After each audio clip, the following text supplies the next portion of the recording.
तो लालू जी को गाली दे रहे हो, लेकिन आने वाले समय में उनको भी कुछ लोग भारत रत्न देने का काम करेंगे। उन्हें थोड़ा वक्त दीजिए। और मैं आपको बता रहा हूं, जत्ता बाबू लालू जी के साथ के कर्मठ सिपाही हैं। एक व्यक्ति की स्वायत्तता का सम्मान नेताओं को भी करना चाहिए और पत्रकारों को भी करना। कर्पूरी जी को कौन कहते थे गद्दी छोड़ धर अस्तूरा? कौन थे वो लोग? धारा जब बलवती होती है तो बड़े बड़े सूरमा तलवे चाटते हैं आकर के। आज वही दौर है। कर्पूरी जी के बाद लालू जी नहीं होते तो क्या आज की बीजेपी वो होती जो आज है?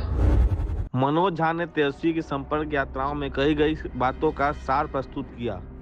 उन्होंने कुछ उदाहरण दिए जो नौकरियां दबाकर रखी गई हैं। मनोज झा ने कहा कि यह सभी बातें पार्टी के घोषणा पत्र में आ जाएंगी। पिछली बार था वैसा आएगा, छोटी छोटी चीजें जोड़ी जाएंगी। जैसे कोई बात नहीं कर रहा है, डीपीएम उनकी नौकरी खतरे में है मार्च में, उस पर मानव बल, बिजली विभाग, सांख्यिकी, लाइब्रेरियन, शिक्षा प्रेरक, बहुत सारी चीजें हैं, कंप्यूटर टीचर्स, स्पोर्ट्स टीचर्स, उसके अलावा पूरी व्यवस्था। तो घोषणा पत्र नहीं है। अभी तक की यात्रा के अनुभव के आधार पर जो चीजें उन्होंने कही हैं उसका एकत्रीकरण मैंने आपके समक्ष किया और उसके बाद आगे घोषणा पत्र संभवतः जैसे ही होगा हम लेके आएंगे। मनोज झा ने कहा कि जगदानंद सिंह के बिना पार्टी की कल्पना नहीं की जा सकती। लालू जी के समय से ही, यानी पार्टी के स्थापना से ही जगदानंद सिंह जी साथ हैं। अभी उनके बारे में कुछ जानने पूछने की जगह उनकी अपनी स्वायत्तता का सम्मान करना चाहिए। एक बात मैं स्पष्ट तौर पे कहूं, किसी भी दल में हमारे सम्मानित वो अध्यक्ष रहे हैं और वो ही उनकी अध्यक्षता में क्रांतिकारी परिवर्तन हुए हैं, आप यकीन मानिए। और जो भी कयास हैं सब गलत साबित होंगे। हर इंसान थोड़ा वक्त लेता है। इतनी मेहनत उन्होंने की बैक टू बैक इलेक्शन में, उन्हें थोड़ा वक्त दीजिए। और मैं आपको बता रहा हूं, जत्ता बाबू लालू जी के साथ के कर्मठ सिपाही हैं। उन लोग किसी भी टिप्पणी कोई कर दे, एरा गहरा नथु गहरा किसी दल का, उससे वो हिलने वाले नहीं है। सब कुछ समुचित होगा। मैं फिर से दोहरा रहा हूं, हर इंसान थोड़ा वक्त चाहता है, एकाकी तन्हाई का, ताकि वो सोच सके और फिर आगे आ सके।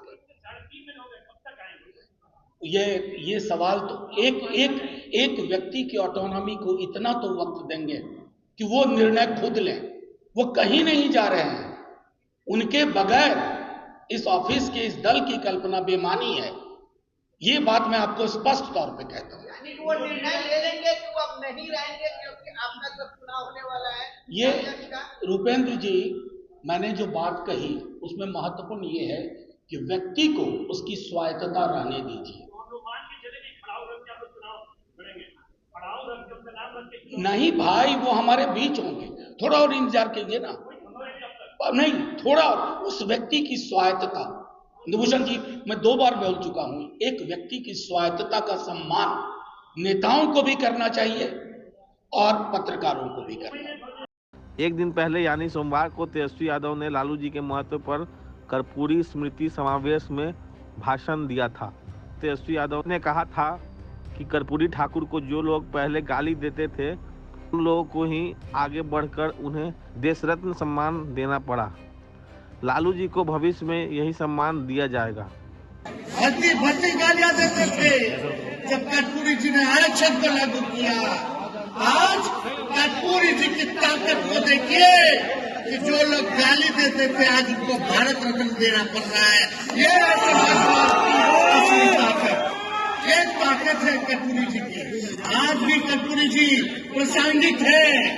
जो गाली दिया आज वो भारत रत्न दे रहे हैं और हम उनको कह देना चाह रहे हैं, आज लालू जी को जो लोग गाली दे करके टीटीएम कर रहे हैं मोदी जी का, आज तो लालू जी को गाली दे रहे हो, लेकिन आने वाले समय में उनको भी कुछ लोग भारत रत्न देने का काम करेंगे। इस बयान के बचाव में राजद के राज्यसभा सांसद मनोज झा ने कहा कि यह लोग पहले कर्पूरी जी के नाम से गालियां निकालते थे। उन्हें मुख्यमंत्री पद छोड़कर वापस हजम का कर्म और नहीं उठाने की सलाह देने वाले नारे लगाए जाते थे। कर्पूरी ठाकुर आरक्षण के इस फॉर्मूले के जनक थे, जिसमें ओबीसी के अंदर ईबीसी यानी अत्यंत पिछड़ी जातियों को एनेक्सर 1 में रखकर लाभ दिया जाता था। मनोज झा ने कहा कि कमजोर तत्वों की धारा में दम आया है और इसने उन लोगों का दम तोड़ दिया है। सुनिए पूरा वीडियो। मैं भी बहुत छोटा था, आपका शायद जन्म भी नहीं हुआ होगा। 78-77 के अखबार निकाल लीजिए, 80 तक ये आरक्षण कहां से आई? फलनमा के मां डैश, बोलूंगा भी नहीं, इतनी इंसानियत है अंदर। कौन थे बोलने वाले? कर्पूरी जी को कौन कहते थे गद्दी छोड़ धर अस्तूरा? कौन थे वो लोग? धारा जब बलवती होती है ना, धारा जब बलवती होती है तो बड़े बड़े सूरमा तलवे चाटते हैं आकर के। आज वही दौर है। बाबा साहब अंबेडकर को लेकर अमित शाह जी ने क्या कहा? अंबेडकर अंबेडकर अंबेडकर अंबेडकर अंबेडकर अंबेडकर 7 बार हो गया ना? हाँ, 7 बार बोले थे। इतना नाम भगवान का लेते तो स्वर्ग मिल जाता। लोग चढ़ गए, बैकफुट पे आए। ये होता है धारा का मजबूत होना। उसी संदर्भ में तेजस्वी जी ने कहा, आज अगर मैं आपके समक्ष कहता हूं कर्पूरी जी के बाद लालू जी नहीं होते तो क्या आज की बीजेपी वो होती जो आज है? आप याद कीजिए 77 वाली बीजेपी को, 80 वाली बीजेपी को, क्या थी? जदयू का तो जन्म भी नहीं हुआ था। वो जो वर्चस्व का व्याकरण है ना, वो धारा तोड़ती है, और उस धारा के संदर्भ में तेजस्वी जी ने वो बात कही। अभी तक सब्सक्राइब न किया हो तो चैनल को सब्सक्राइब कीजिए। धन्यवाद।